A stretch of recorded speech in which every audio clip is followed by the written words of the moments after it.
Okay, Phuong, let's get started by talking about toys. What kinds of toys did you play with when you were a child?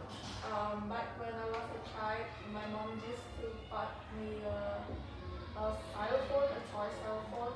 It only had like 6 keys, which did not allow me to make complex music piece. But I enjoyed it. The sounds it was amazing. Sadly, it did not have any color, so I don't really, it's not really that beautiful. And why do you think some people like to keep their old toys? Perhaps they don't want other people to ruin it. They don't have the trust on their friends and people that borrow the toys that they own. Of course, they would let them use the toys. Let's move on to talk about travel. What do you like about traveling? The fact that I get to enjoy food from different countries and markets. Some can be spicy and sweet, but some have their own taste in each island. It depends on the quality of the ingredients and the seasons there. And what do you dislike about traveling? Well, it can cost a lot of money sometimes, and I don't really want to spend money that much on traveling. I'd rather stay home because it costs a lot. Do you think you'll travel more in the future? Yeah, I think I'm gonna choose a job that requires traveling a lot in the future. And let's move on to talk about advertising. What kinds of adverts do you like? If they include like animals or sick children, I think it's gonna be very effective. And of course, I'm gonna like listen to their advertisements if they contain those elements. And do you pay more attention to adverts on television or on websites? Normally on television because I usually turn on my television while cooking, so that means I only get to listen to what the television plays. And when I'm browsing on the website, then I'm looking for something else, so I'm not gonna focus on the advertisements on websites. Thank you. Let's move on to talk about art, okay? Do you like looking at art? Yes, I love going to art museum in particular. So many talented artists display their artworks there, and you get to learn a lot from them, especially if you want to become an aspiring artist. Thank you very much. Let's move on now to part 2, okay? You have some paper and a pen, good. Here is your question. You have 1 minute to make notes starting now.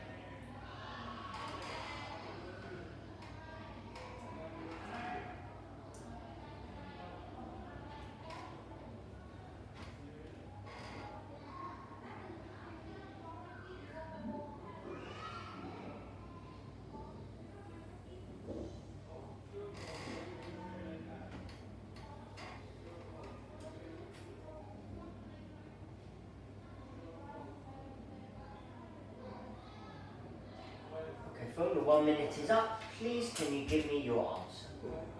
So a building that I've recently seen and it caught my eyes very well is an ice cream shop near a lake in my neighborhood. The ice cream shop, it does not look like any other shops. It's a 2-story ice cream shops. There are many neon signs, which is very attractive, and the illustration on the menu is pretty too.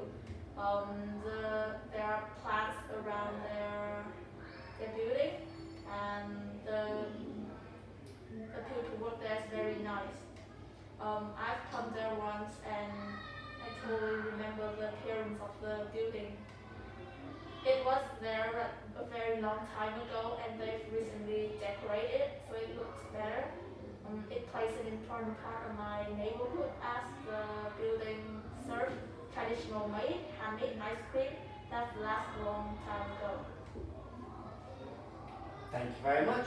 Let's move on to talk about a little bit more about buildings, okay, and historical buildings.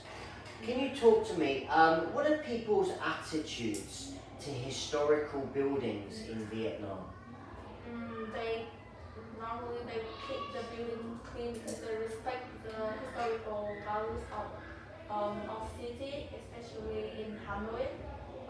There are dustbin provided for the residents to put trash in, and also for the local tourists to come in and keep the place clean as well. How important is it, do you think, to look after historic buildings? I think it's very important. If you don't look after them, they're gonna get grip and eventually deteriorate and it collapse. So if the government take care of the building right, then it's gonna last a very long time, and it can bring a lot of traditional values and decoration, as well as a tourist attraction to the city. Now let's move on to talk about houses, okay? How have houses changed over time in your country? At first, the buildings, especially in the rural area, were made of mainly straw and a lot of materials that's very flammable. But now we have concrete and metal pipes that's used to construct better houses, and it's well designed also, rather than the traditional color, which was yellow and green. Can you describe to me how people's housing requirements change during their lives? I'd say that the more people grow up, then they're going to require a bigger house, which may be a 2-story or a 3-story. But when they're young, they might want to get a small house because most small houses tend to be cheaper. What do you think, what kinds of housing will be built in the future in Vietnam? I'd say very big skyscrapers and a lot of buildings that might be amusement buildings to people. People can go there and shop a lot, as well as communicate about businesses and maybe start their own shops too. Do you think that people should still live in old houses, or do you think they should be knocked down to make way for new housing? They of course should repair their house and make new one. Old houses might not be safe, and sometimes it may be dangerous for people who live inside, which may harm their health and lives. Thank you. Phuong, that's the end of the test. Thank you very much.